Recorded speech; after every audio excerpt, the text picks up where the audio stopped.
नमस्कार दोस्तों, psychology lovers YouTube channel पे आपका स्वागत है। आज हम लोग बात करेंगे मनोविज्ञान के लक्ष्यों के बारे में। मनोविज्ञान के कौन कौन से लक्ष्य हैं। तो अगर हम बात करें मनोविज्ञान के लक्ष्य के बारे में, तो पहला लक्ष्य है मेजरमेंट एंड डिस्क्रिप्शन, दूसरा लक्ष्य है प्रिडिक्शन एंड कंट्रोल, तीसरा लक्ष्य है एक्सप्लेनेशन। पहले लक्ष्य की बात करें, मनोविज्ञान का जो पहला लक्ष्य है वो मेजरमेंट एंड डिस्क्रिप्शन है। सबसे बड़ा लक्ष्य है मनोविज्ञान है वो किस चीज़ का अध्ययन करता है, पहले उसके बारे में जानेंगे तभी उसका मेजरमेंट करेंगे। तो जाहिर सी बात है, आप लोगों को हमने इससे पहले बता दिया है कि आप साइकोलॉजी में किस चीज़ का अध्ययन करते हो। जैसा कि नाम से ही है, मनोविज्ञान, मन का विज्ञान धीरे धीरे किस तरह से कन्वर्ट हुआ मन से आत्मा, आत्मा से पहले आत्मा का विज्ञान हुआ, फिर मन का विज्ञान हुआ, फिर अब व्यवहार का विज्ञान हुआ।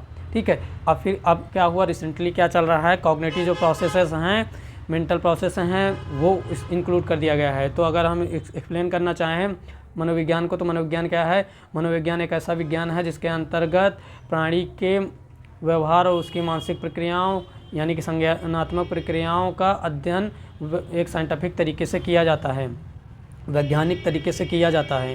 तो जो अध्ययन है, वैज्ञानिक तरीके से अध्ययन करने के लिए जो साइकोलॉजिकल अभी हमने बताया व्यवहार या फिर मेंटल प्रोसेसेस जो हैं, कॉग्निटिव प्रोसेसेस हैं, उनको मेज़र करना आवश्यक है, तभी हम जो है उसके बारे में अच्छे समझ पाएंगे। मानव व्यवहार को समझना बहुत कॉम्प्लिकेटेड है, फिर भी मनोवैज्ञानिक निरंतर प्रयास कर रहे हैं। मनोविज्ञान में लगे हुए जो भी व्यक्तित्व हैं, वो मनोविज्ञान के जितने भी तथ्य हैं उनको सरल भाषा में एक्सप्लेन करने की कोशिश में लगे हुए हैं। इसी क्रम में हम आपके सामने उपस्थित हुए हैं। अब बात करते हैं मेजरमेंट एंड वर्णन की। तो मेजरमेंट और वर्णन या डिस्क्रिप्शन, मापन और डिस्क्रिप्शन के बारे में। तो मापन और डिस्क्रिप्शन क्या है, किसी भी चीज़ को मेज़र करने के लिए हमारे पास उससे संबंधित कुछ टूल्स होने आवश्यक हैं। किसी व्यक्ति विशेष के व्यवहार या उसके मानसिक प्रक्रियाओं का मेज़रमेंट करने के लिए हमारे पास जो साइकोलॉजिकल टूल्स होते हैं उसका उपयोग करते हैं। साइकोलॉजिकल जो टूल्स हैं वो रिलायबल और वैलिड होने चाहिए, क्योंकि किसी भी टेस्ट को एक गुड टेस्ट होने के लिए, एक अच्छा टेस्ट होने के लिए उसके अंदर वैलिडिटी और रिलायबिलिटी का गुण होना बहुत आवश्यक है। अगर ये दोनों चीज़ें नहीं है तो आप जिस चीज़ का मेज़रमेंट कर रहे हैं वो यथार्थ मेज़रमेंट नहीं होगा और आपके जो आने वाली फाइंडिंग्स है वो सही तरीके से नहीं प्राप्त होगी, उसमें एरर रहेंगे। तो अभी हम बात करेंगे वैलिडिटी और रिलायबिलिटी क्या होती है। वैलिडिटी किसी भी टेस्ट को जिस चीज़ के लिए मेज़र करने के लिए बनाया गया है, जिसके मापन के लिए जिस टेस्ट को तैयार किया गया, अगर उसी चीज़ को मेज़र करता है तो उस टेस्ट को वैलिड टेस्ट कहेंगे और उस टेस्ट की इस क्वालिटी को वैलिडिटी कहेंगे। और रिलायबिलिटी क्या है, मान लीजिए कोई टेस्ट है, उस टेस्ट को किसी भी पर्सन पे कई बार आप अप्लाई करते हो, उसके आने वाला आउटकम लगभग सेम होता है, तब उस टेस्ट को रिलायबल टेस्ट बोलते हैं और टेस्ट की इस गुण को रिलायबिलिटी बोलते हैं, विश्वसनीयता बोलते हैं। यानी कि पर्सन के इस कोर्स में कंसिस्टेंसी हो, यानी ये नहीं कि आज आ गया 50, अगले दिन 0 हो गया, अगले दिन 70 हो गया, 200 हो गया। बहुत ज़्यादा डिफरेंस नहीं होगा इस कोर्स में, बहुत लिटिल बिट डिफरेंस हो सकते हैं। मान लीजिए 100 है तो 102, 98 इतना डिफरेंस होगा, 98, 94, 95, 106, 3, 4, 5 इस तरह से इस कोर्स आएंगे उसके, तब उस टेस्ट को माना जाएगा वो रिलायबल टेस्ट है। तो मेज़रमेंट करना क्यों आवश्यक है, क्योंकि साइकोलॉजी का पहला गोल ही है मापन। तो मापन जब तक करेंगे नहीं तब तक हम किसी व्यक्ति के व्यवहार को, उसकी मानसिक प्रक्रियाओं को जान ही नहीं पाएंगे। तो मापन करने के लिए हम लोग यूज़ करेंगे साइकोलॉजिकल टेस्ट को। साइकोलॉजिकल जो टेस्ट होगा वो उसके अंदर 2 क्वालिटी होनी चाहिए, तभी हम आने वाले जो फाइंडिंग होंगी उसके बारे में कुछ निष्कर्ष पे पहुँच पाएंगे। दूसरा गोल है प्रिडिक्शन एंड कंट्रोल। अगर प्रिडिक्शन और कंट्रोल की बात करें तो जो इसका सीधा संबंध हमारे मेजरमेंट एंड डिस्क्रिप्शन से है। मेजरमेंट से किस तरह से, अगर हमारा मेजरमेंट सक्सेसफुल होता है, यानी कि उसमें दोनों गुण होते हैं उस टेस्ट में, और उसके वो जो आउटकम होता है वो सही होता है। अब आउटकम जो फाइंडिंग्स होती है वो सही होती है, उसके बेस पे हम प्रिडिक्शन कर पाएंगे और व्यवहार को कंट्रोल करने की कोशिश करेंगे या कंट्रोल कर पाएंगे। जैसे मान लीजिए कोई टेस्ट, आई की टेस्ट है, क्लास कुछ स्टैंडर्ड 5 या मान लीजिए 11-12 के बच्चों के ऊपर लगाया गया, उसकी फाइंडिंग बच्चे की फाइंडिंग जो IQ आया है वो मान लीजिए एवरेज से एबव है, तो एवरेज से एबव है तो ये सोचेंगे बुद्धि तीव्र बुद्धि का बालक है, ये इसका परफॉर्मेंस अच्छा होगा, ये अपने कार्यों में निपुण होगा, ये जो है एग्ज़ाम में अच्छे अंक प्राप्त कर सकता है, ये जो इसको कोई काम दिया जाएगा तो उसको बहुत स्मूथली कर पाएगा। ठीक है, तो मान लीजिए उसका स्कोर पुअर होगा, बिलो एवरेज होगा या फिर लो होगा तो क्या होगा, वो उतना अच्छे से परफॉर्मेंस नहीं दे पाएगा, वो अपना जो भी एक्टिविटीज़ हैं उन एक्टिविटीज़ को अच्छे से नहीं कर पाएगा। यानी कि हमने उसके स्कोर्स के बेस पे उसके बिहेवियर को प्रिडिक्ट कर दिया।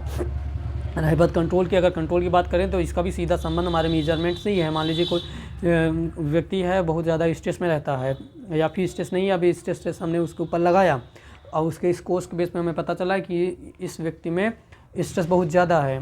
स्ट्रेस बहुत सारे टाइप्स होते हैं, ठीक है, और वो उस व्यक्ति में स्ट्रेस पाया गया, उसके बारे में डिटेल में बात करेंगे। यहाँ पे मोटा मोटा समझ लीजिए, किसी कॉन्सेप्ट को एक्सप्लेन नहीं किया जाएगा, यहाँ पे सिर्फ टर्म्स जो इससे रिलेटेड हैं उसके बारे में बताया जा रहा है। तो जो स्ट्रेस है पाया गया तो हम उसको क्या करेंगे, कंट्रोल करने की कोशिश करेंगे, ताकि वो व्यक्ति अपने जीवन में अच्छे से वर्क कर सके, अपने जीवन में जो एडजस्टमेंट है उसका बेहतर हो सके। फिर जो लास्ट में एक्सप्लेनेशन, साइकोलॉजी का थर्ड जो गोल है वो एक्सप्लेनेशन है। एक्सप्लेनेशन में क्या होता है, उपर्युक्त जो भी हमारे मेजरमेंट और प्रिडिक्शन कंट्रोल बताया गया है उसके बेस पे व्यक्ति क्या करता है, एक थ्योरी तैयार करता है, व्यक्ति कह लो या मनोवैज्ञानिक कह लो, एक सिद्धांत बनाता है। उस सिद्धांत का आधार होता है वो उसकी रिसर्च होती है।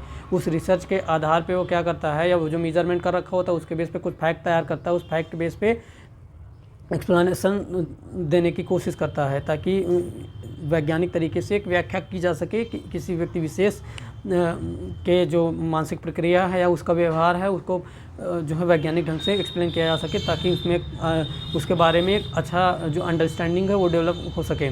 तो इस तरह से मनोविज्ञान के 3 जो गोल हैं वो ये हैं, measurement and description, prediction and control and explanation. ये 3 हमारे जो गोल्स हैं वो मनोविज्ञान के हैं। उसमें सीधा सा यही अर्थ है इनका निकलता है तीनों गोल का। किसी व्यक्ति के व्यवहार और उसकी मानसिक प्रक्रियाओं का अध्ययन करने के लिए हमें मेजरमेंट की आवश्यकता होती है, और मेजरमेंट करने के बाद हम उस व्यक्ति के व्यवहार को कंट्रोल कर सकते हैं। उस व्यक्ति के बारे में फ्यूचर के बिहेवियर्स के लिए या मेंटल जो उसकी प्रोसेसेस हैं उसके लिए प्रिडिक्शन कर पाते हैं। और जो तीसरा है एक्सप्लेनेशन में क्या है कि एक सिद्धांत तैयार करते हैं on the basis of the experiment और ऑब्जर्वेशन और साइकोलॉजिकल टेस्टिंग। उसके आधार पे हम लोग क्या करते हैं, कुछ तथ्य मिलते हैं, उन तथ्यों के बेस पे जो साइकोलॉजिस्ट है जिसने एडमिनिस्टर किया हुआ है जो टेस्ट या एक्सपेरिमेंट कर रखा है उसके बेस पे कुछ फैक्ट तैयार करता है, उस फैक्ट के आधार पे एक सिद्धांत बनाता है, उस सिद्धांत से वैज्ञानिक व्याख्या करने की कोशिश करता है उस व्यक्ति के व्यवहार के बारे में या उसके मानसिक प्रक्रियाओं के बारे में, ताकि उसके बारे में एक अच्छी समझ डेवलप हो सके या उसके बारे में सही तरीके से निष्कर्ष निकाला जा सके। ये अगर मान लीजिए आपका जो मेजरमेंट वाला पहला ही गोल अगर गड़बड़ हो गया तो ये लास्ट वाले दोनों ख़राब हो जाएंगे, यानी कि इनसे आप जो भी निष्कर्ष निकालोगे वो उतना ज़्यादा वैलिड नहीं होगा, उतना ज़्यादा सही नहीं माना जाएगा। जैसे मान लीजिए आपने कोई टेस्ट लगाया है जिसमें वैलिडिटी या रिलेबिलिटी की कमी रह जाती है, तो दोनों आपके बाद के जो गोल्स हैं वो पूरी तरह से निगेटिवली इम्पैक्ट होगा, उनके ऊपर प्रभावित होंगे नकारात्मक तरीके से। इसलिए बहुत ज़रूरी है जब भी आप किसी भी बिहेवियर का मेजरमेंट करना चाह रहे हैं, मानसिक प्रक्रिया का अध्ययन करना चाह रहे हैं, तो इस चीज़ को बहुत अच्छे तरीके से जांच लें कि आपने जो भी मेजरमेंट का टूल लिया है वो कितना वैलिड है, वो कितना रिलायबल है। अगर नहीं है तो आप जो है पायलट स्टडी करके उसकी वैलिडिटी और रिलायबिलिटी को निर्धारित कर सकते हैं, उसके बाद आप अपना आगे अध्ययन बढ़ा सकते हैं। आशा करता हूँ आप सभी को ये वीडियो पसंद आया होगा। अगर पसंद आया है तो अपने दोस्तों के साथ इसको लाइक करें, कमेंट करें, शेयर करें। और अगर इस चैनल पे पहली बार आए हैं तो आपसे निवेदन है इस चैनल को सब्सक्राइब करो, बेल आइकन दबा दें, जिसका कोई आपको चार्ज नहीं देना है। आपके साथ हम ऐसे ही ज्ञान नॉलेज की मनोविज्ञान के नॉलेज को शेयर करते रहेंगे। हमारे साथ बने रहिए। नमस्कार, जय हिंद।